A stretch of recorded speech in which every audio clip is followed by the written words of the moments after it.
उनको समझ में आता है कि दोनों भाषाएं या दोनों ज़बानें एक ही है, उनकी ग्रामर एक है, उनका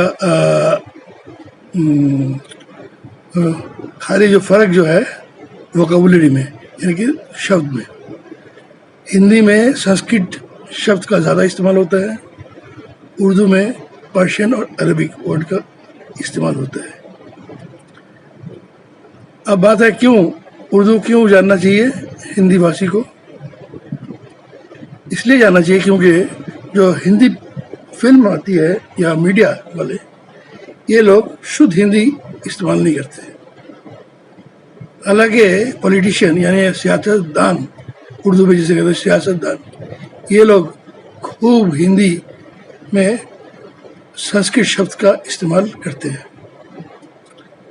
जबकि फिल्मों में या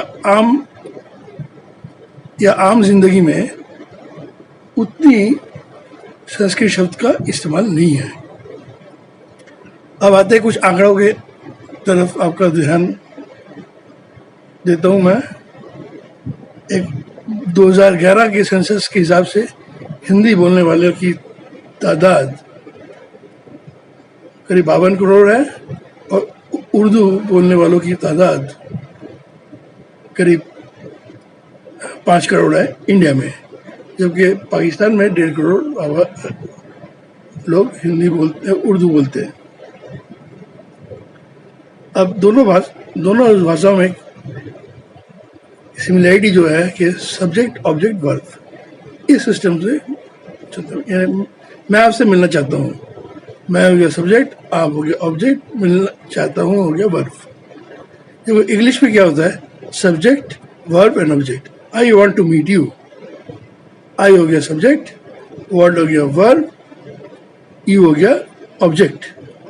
ये दोनों फर्क है हिंदी और हिंदुस्तानी और इंग्लिश में। एक और फर्क जो है कि हिंदी और उर्दू में नाउन का 2 जेंडर होते हैं, उस जेंडर के साथ साथ उसका वर्ब चेंज होता रहता है। तो जैसे मैंने किताब पढ़ी थी, लड़का भी बोलेगा पढ़ी थी, लड़की भी बोलेगी पढ़ी थी। तो मैंने रोटी खाई थी, दोनों बोलेंगे, क्यों रोटी यहाँ पे है स्त्रीलिंग। तो ये जो है ना, ये सिस्टम कई भाषाओं में नहीं है। जैसे बंगला में नहीं है, उड़िया में नहीं है, जैसे बिहार में बिहारी लोग, हालांकि वो लोग कहते हैं कि हिंदी उनकी मादरी ज़बान है, लिखते हैं, लेकिन वो लोग घर में जो बोलते हैं मैथिली या भोजपुरी, उसमें ये बात नहीं है। तो वो लोग जब हिंदी बोलते हैं, बिहार के लोग, तो वो गलत हिंदी बोलते हैं। उन्हीं से बंगाल के लोग जैसे सीखते हैं, क्योंकि बंगाल और बिहार बॉर्डर स्टेट्स है। बंगाल के लोग बिहारियों से सीख के जब हिंदी बोलते हैं, वो गलत हिंदी बोलते हैं। खैर, बिहारियों का हिंदी भाषा में योगदान कुछ कम नहीं है, क्योंकि हमारे prime minister Narendra Modi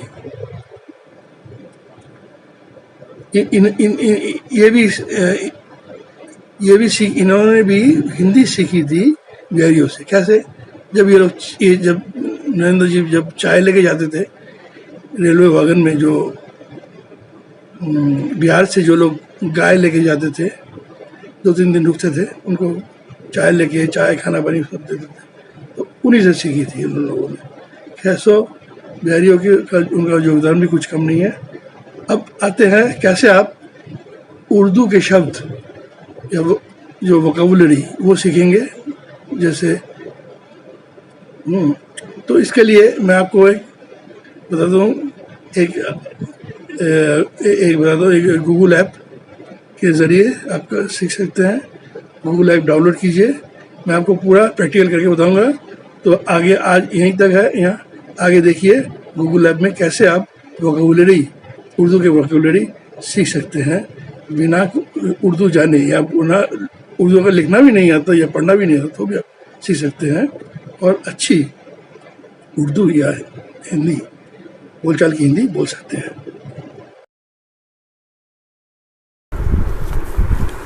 Google translator के ज़रिए आप कोई भी उर्दू शब्द या अल्फाज आप जान सकते हैं, उसको हिंदी में ट्रांसलेट कर सकते हैं। तो ये जो है जैसे उर्दू टू हिंदी लिखा हुआ है, इसको देख सकते हैं आप। यहाँ पे देखिए दाईं तरफ हिंदी बाईं तरफ उर्दू, और नीचे लिखा है टैप टू एंटर टेक्स्ट। आप यहाँ पे टेक्स्ट टाइप कर सकते हैं, और नीचे कन्वर्सेशन यानी यहाँ पे टैप करके आप बोल सकते हैं। यू कैन टॉक, आप बोल सकते हैं शब्द, उर्दू का शब्द, उसको तुरंत उसका ट्रांसलेशन हो जाएगा। तो चलिए शुरू करते हैं।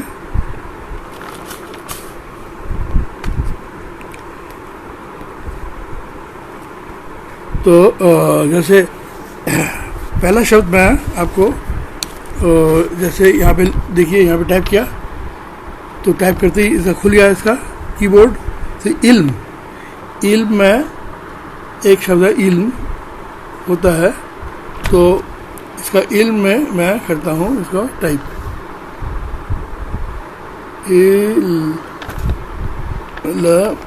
इल्म। देखिए इल्म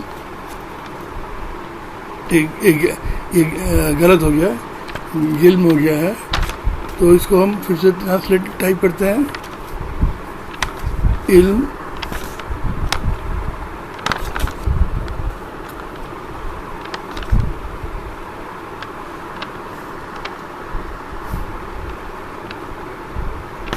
देखिए इल्म ज्ञान यानी कि ज्ञान। तो फिर चलते हैं आगे चलिए आगे बढ़ते हैं, इसको आगे बढ़ते हैं। अब कोई और ट्रांसलेट करते हैं। टेक्स्ट, एंटर टेक्स्ट जैसे किया तो कीबोर्ड खुल गया है। इल्म के बाद है वक्फ। वक्फ एक शब्द है, वक्त, वह का, और ये है त, वक्त, समय। देखिए आ गया समय। या अगर आप इसका सही उच्चारण यानी तलफ़ुज़ जानना चाहते हैं तो इसको यहाँ पे क्लिक कीजिए। हाँ, यहाँ पे उर्दू जैसे है, यहाँ पे लिखा है उर्दू और एक माइक से बना हुआ है, आप देख सकते हैं। यहाँ पे क्लिक कीजिए।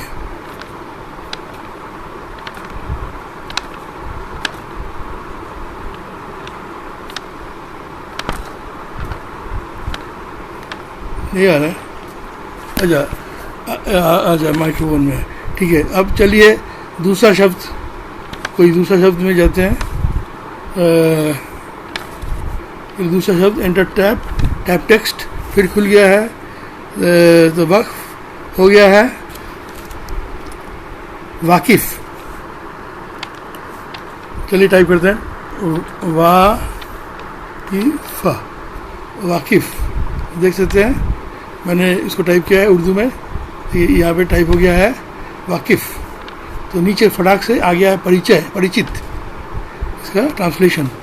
अगर आप सुनना चाहते हैं, अगर इसका उच्चारण तलफ़ुज़, तो यहाँ पे चलिए बैक करते हैं हम। बैक स्पीकिंग वाकिफ, करेक्ट स्पेलिंग, उच्चारण, दैट प्रोनाउंसिएशन। चलिए फिर चलते हैं कोई और शब्द की ओर। टैप टेक्स्ट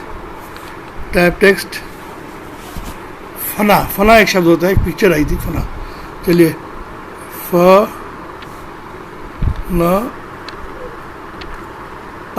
आलिफ फना, देखिए ऊपर लिख दिया मैंने फना, क्या गया फना विनाश इसकी। अब इसका चलिए अब आगे चलते हैं इसको।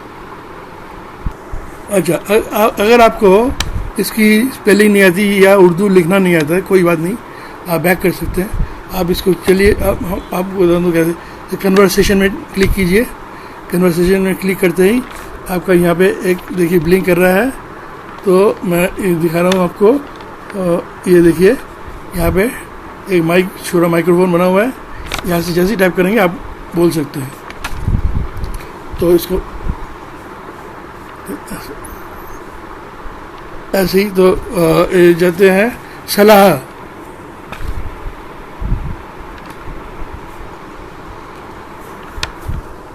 सलाह,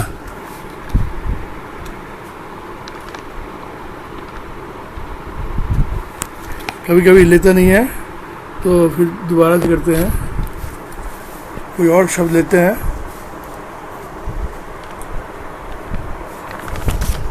हकीकत, देखिए हकीकत, हकीकत आ गया, वास्तविकता, ठीक है। तो दोस्तों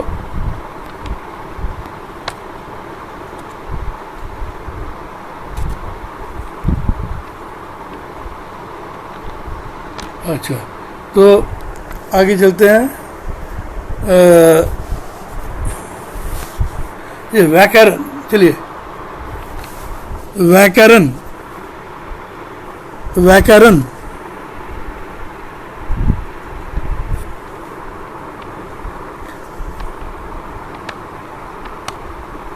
व्याकरण,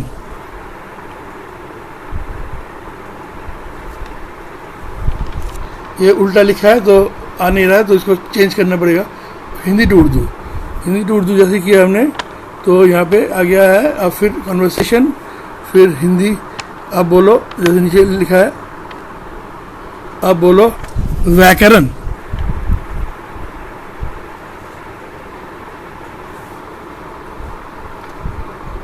अब गदाए मद कहिए, देखिए पूरा सेंटेंस भी आ जा रहा है, जैसे मैं बोल रहा हूँ ये पूरा सेंटेंस। अब गदाए मद अच्छा, तो इसको चलिए गदाए मद देखते हैं, इसका गदाए मद या नहीं।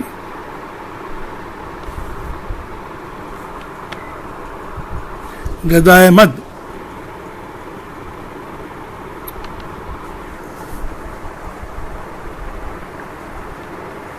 सॉरी, इसका आएगा, इसका आएगा गिराए मद।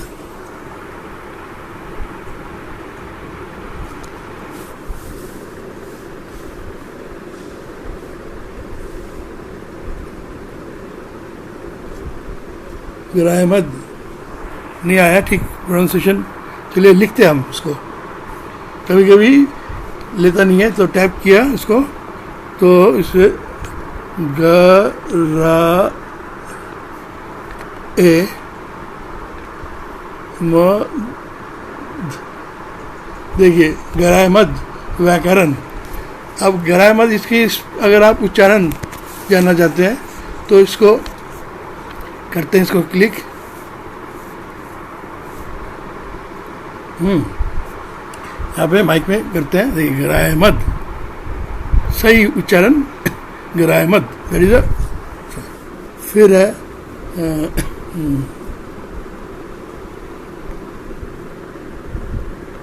अच्छा, दो शब्द उर्दू के हैं, एतराफ़।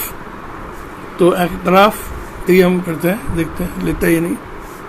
कभी कभी क्या होता है, एतराफ़, ओह ये जैसे बोल रहा हूँ पूरा ले रहा है। एतराफ़,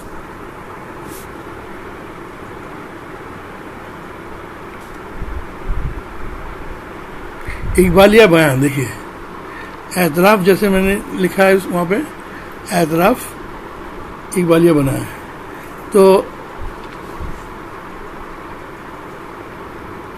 चलिए हम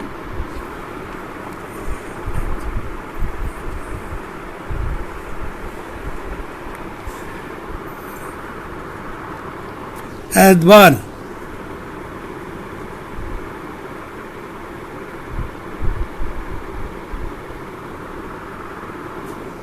इतबार,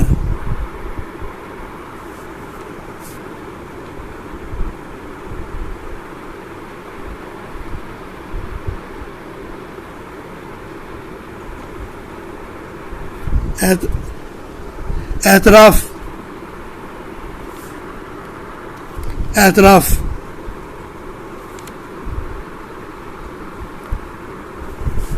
एतराफ,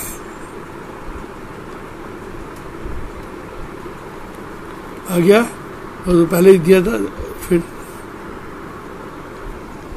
एतबार,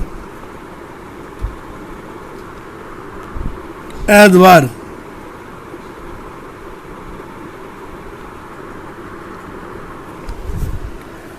एतबार, एक बार ये ठीक नहीं आ रहा है, चलिए लिखते हैं इसको। एतराफ हो गया, एतबार, एतबार,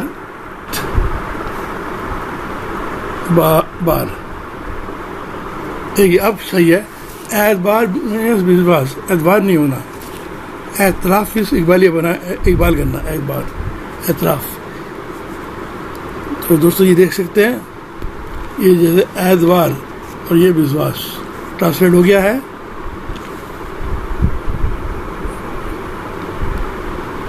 तो ये है,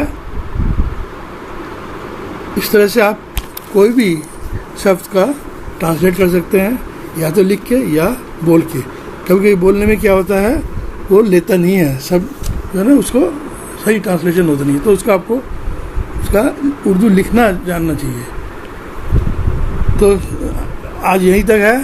अगर आपको वीडियो पसंद है तो इसको लाइक शेयर कीजिए और सब्सक्राइब कीजिए। Thank you.